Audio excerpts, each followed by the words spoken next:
In the first season, we explored the book of Genesis and asked a simple but uncomfortable question. How much of what we read in the creation narrative could be understood through the lens of natural processes and the current state of scientific understanding? And today, we're moving into one of the most well-known and visually dramatic sections of the entire Bible, the 10 Plagues of Egypt. Most people are familiar with the story in broad strokes. According to the book of Exodus, the Israelites are enslaved in Egypt under Pharaoh's rule. Moses is sent to demand their release, and when Pharaoh refuses, a series of catastrophic events begin to unfold across Egypt. First, the Nile turns to blood, the lifeblood of the civilization itself becoming undrinkable. Then frogs emerge in overwhelming numbers, invading homes and streets. After that comes a swarm of gnats or lice, followed by flies that spread across the land. Livestock begin to die. Boils break out on humans and animals. Then hailstorms mixed with fire devastate crops. Locusts follow, stripping what remains of vegetation. Darkness falls over Egypt for days. And finally, the most devastating of all, the death of the firstborn. The Nile turning to blood. In Exodus, this is the opening strike. Moses raises his staff, and the Nile, Egypt's source of life, becomes undrinkable. The water turns red, the fish die, and the river begins to rot. But if we step back from the language of miracles and look at the system itself, the Nile is a highly sensitive ecological engine, and there are real-world events that can produce something very similar. One of the strongest explanations is a harmful algal bloom, particularly cyanobacteria. Under the right conditions, heat, stagnant water, nutrient buildup, these organisms can explode in number. The water can turn red or brown, sometimes described as bloody in modern outbreaks. At the same time, oxygen levels crash, toxins spread, and fish die rapidly. We've seen this in modern rivers and lakes. In parts of Australia and the United States, algal blooms have turned entire waterways discolored, killed livestock, and made the water unsafe to use. Another possibility is extreme sediment disruption during flooding. The Nile already carries iron-rich silt during flood cycles. Under unusual conditions, that sediment load can spike, turning the river dark red-brown, visually striking enough to be interpreted as blood in an ancient context. Once the river fails, visually, biologically, or chemically, the entire ecosystem begins to destabilize. Fish die, water becomes foul, and the first domino falls. If the first plague begins with the collapse of the river, the second feels almost like the ecosystem itself reacting in panic. The next plague involves an overwhelming surge of frogs emerging from the Nile and flooding into homes, kitchens, even sleeping spaces. Not a small ecological shift, but a full-scale invasion of land. On the surface, it reads like sudden, almost absurd multiplication. But in real ecological systems, amphibians are often one of the first groups to respond when water conditions deteriorate. Frogs are highly sensitive to oxygen levels, toxins, and changes in water chemistry.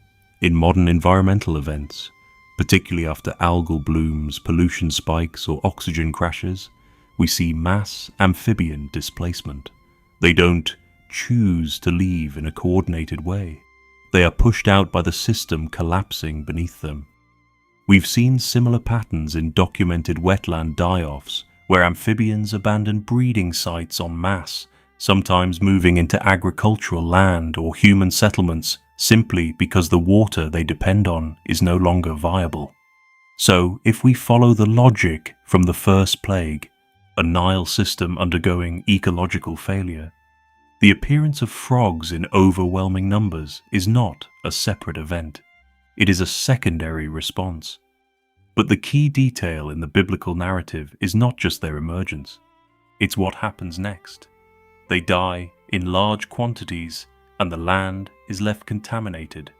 In real-world ecology, mass die-offs of amphibians create a second-order effect: decay, bacterial growth, and insect proliferation.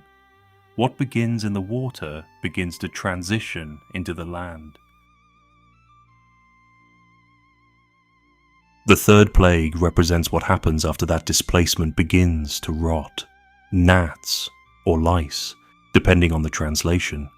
In Exodus, the description is brief but sharp. Dust becomes infested. The land itself seems to generate swarms of tiny biting insects that spread across people and animals. And the key detail here is where they come from the ground. In real ecological systems, this is where decomposition starts to become important. Because when you have sudden mass die-offs, whether from algal collapse, oxygen loss, or amphibian mortality, you don't just lose life. You create an enormous substrate for microbial and insect activity. Warm climate, organic decay, standing moisture, disturbed soil. That combination is essentially a trigger environment for explosive insect population growth.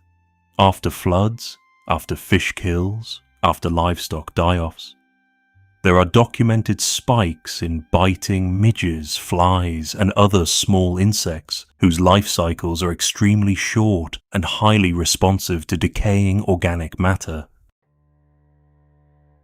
By the fourth plague, the land is in decay.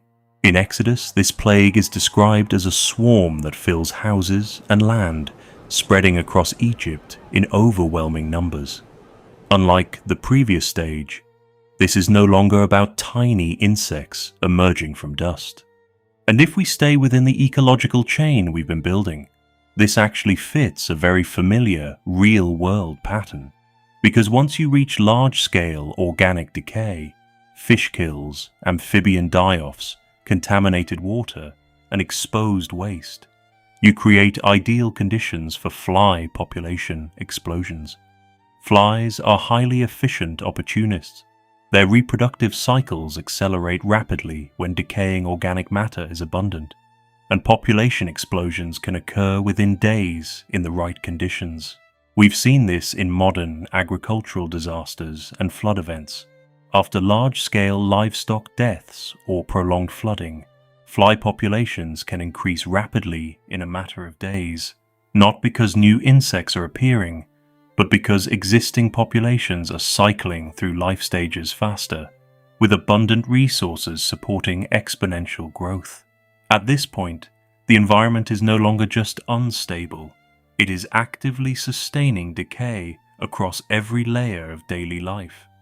And importantly, flies also become vectors, bridging the gap between environmental collapse and disease. The livestock begin to die. In Exodus, it's described as a sudden plague striking cattle, horses, donkeys, entire herds collapsing across Egypt. And importantly, it's not framed as gradual decline. It reads as a sharp, systemic event. Considering the mass die-offs of amphibians, insect population explosions, and widespread decomposition, you've essentially created ideal conditions for disease amplification. In real-world floodplain environments, we see something similar. After extreme flooding events, especially in warm climates, livestock outbreaks can follow due to a combination of factors: contaminated water sources, weakened animals, and soil-borne pathogens resurfacing. One of the most commonly cited examples in veterinary epidemiology is anthrax. The spores of Bacillus anthracus can persist in soil for long periods, and flood disturbances can bring them back into circulation. When grazing animals are exposed, outbreaks can occur rapidly and with high mortality. There are also viral and bacterial diseases that spread more effectively when animals are stressed, overcrowded, or exposed to contaminated water and insect vectors. All conditions that would already be present in a collapsing river ecosystem. After the livestock begin to fail, the next plague moves onto the body.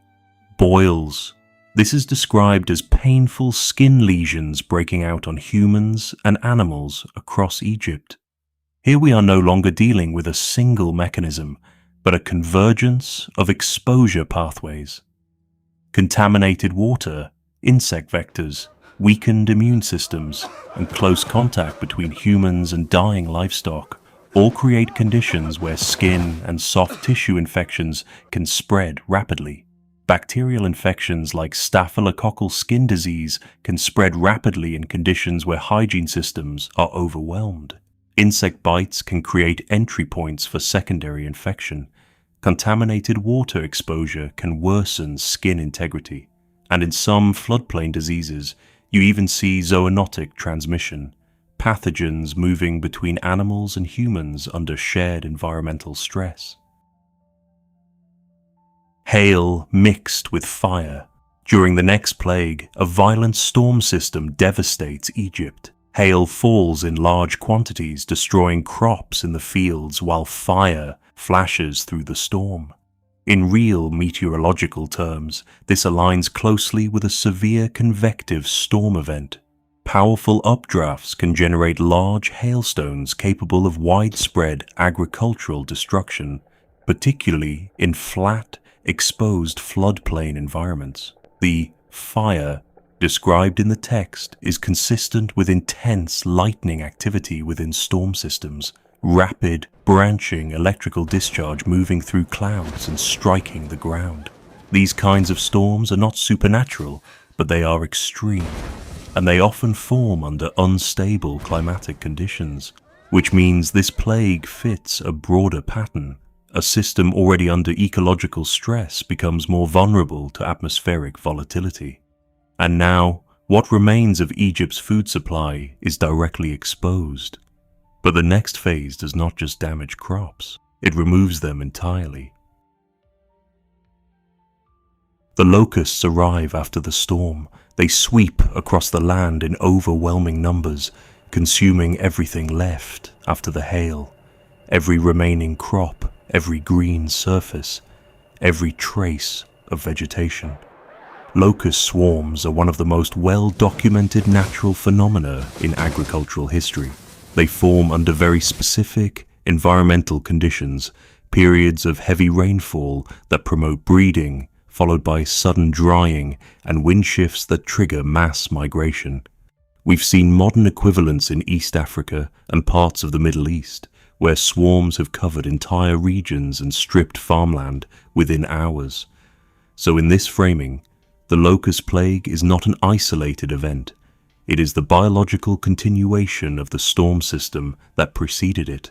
Where hail damages what grows, locusts remove what survives. And with that, Egypt's food system reaches collapse. By the 9th plague, the narrative shifts away from ecological collapse and into something far more unsettling. Egypt is described as being covered in a deep darkness for 3 days, so dense it is said to be felt. One of the most commonly proposed natural explanations is an atmospheric or astronomical event, such as a severe dust storm or volcanic ash cloud, both of which can dramatically reduce sunlight over large regions. But another possibility sometimes discussed is a solar eclipse. A solar eclipse can produce a sudden and dramatic drop in light, turning day into twilight within minutes. In ancient societies without astronomical prediction systems, this would have been profoundly disorienting, an interruption of the normal order of the sky itself. That said, eclipses are brief events, typically lasting minutes rather than days, which makes them difficult to align with the specific duration described in the text, which is why many interpretations move away from a single event entirely and instead suggest a prolonged atmospheric phenomenon, such as volcanic ash or dense dust in the atmosphere, capable of sustaining darkness over multiple days.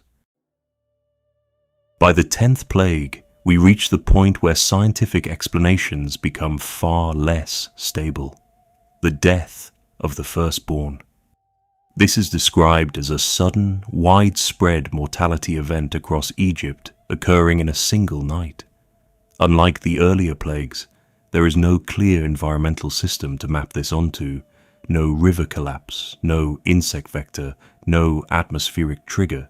Instead, the narrative introduces additional elements that complicate any literal scientific interpretation, most notably the marking of doorframes with blood and the idea of a destroyer passing over certain households. From a linguistic standpoint, the Hebrew term often translated as pass over, Pesach, can also mean to skip or protect, while the destroyer is not clearly defined as a physical being in the original text. This places the account in a space that is partly descriptive and partly interpretive. I could not find a convincing natural mechanism that explains this pattern in a literal biological sense, especially the selective targeting of firstborn individuals. One approach suggests toxic exposure or contaminated food sources, such as spoiled grain or fungal toxins, which could potentially cause sudden mortality events. However, this does not explain the selective impact on firstborns. Another line of thought considers epidemiological variation within households. In ancient societies, the firstborn, often especially males, may have had different social responsibilities and exposure patterns. They may have been more likely to oversee grain storage and distribution, manage livestock or field production, travel between households or work sites, take part in early agricultural or administrative duties. In that sense, they could have had higher exposure to contaminated food stores, infected animals, or environmental hazards, particularly during a broader systemic crisis. However, even this remains speculative and does not produce a clear, consistent mechanism that matches the narrative's strict birth order pattern. Additionally, other elements like the blood on the doorposts and the passing over are not descriptions of a physical mechanism, but ritual and symbolic frameworks used to explain survival, identity, and divine judgment in narrative form. So, from a scientific standpoint, the 10th plague resists closure. So, where does that leave us? I don't think this is a story that could be neatly resolved into a single explanation, and in many ways it probably was never meant to be. What we can do, though, is explore where natural processes might offer partial insight, and where the limits of science begin to show.